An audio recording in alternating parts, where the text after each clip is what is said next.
Hi, my name is Hussein Saleh.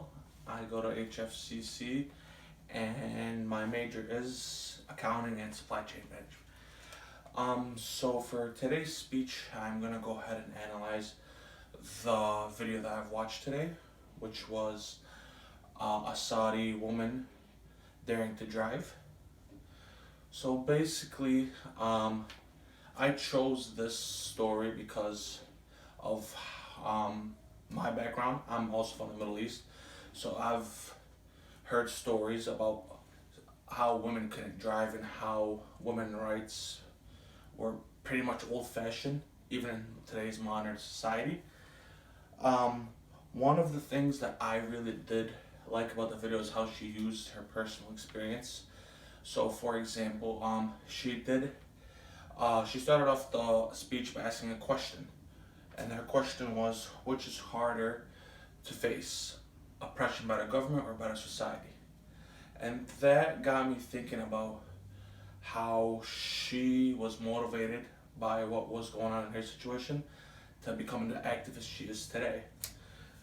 So she starts off by explaining how a personal story, pretty much, of how her son was getting bullied at school because of what his mom was fighting for, which was back then one of the movements was for women to drive, and it wasn't so much that it was illegal; it was just frowned upon by the community itself, which doesn't really make sense if you really think about it. But what she did was actually drive, record when she was driving, and she actually got pulled over and arrested. She used that video to go and post it online, and it blew up.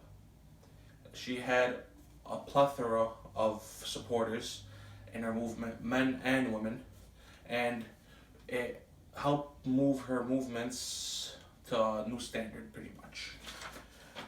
So, um, fast forward, she was arrested for 9 days, but once released, she did have a good backbone of supporters, and which helped her not give up of what she believed in.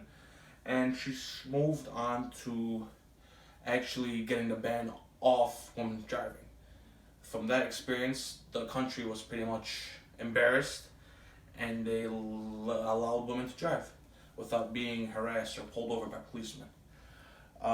Fast forward to now, everyone could drive in the Middle East. There isn't any problem with that. Sure, there are going to be some people that are going to have a problem with it, but as long as it's not a ban, she did the right thing.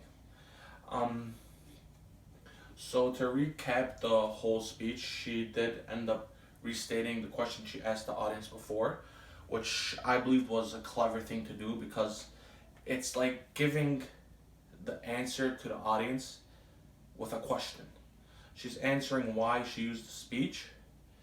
She's using this question to answer the question about why she did the speech today.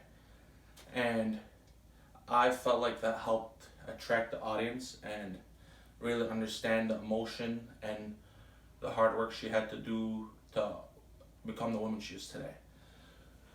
So thank you again. This is my speech, and enjoy the rest of your day.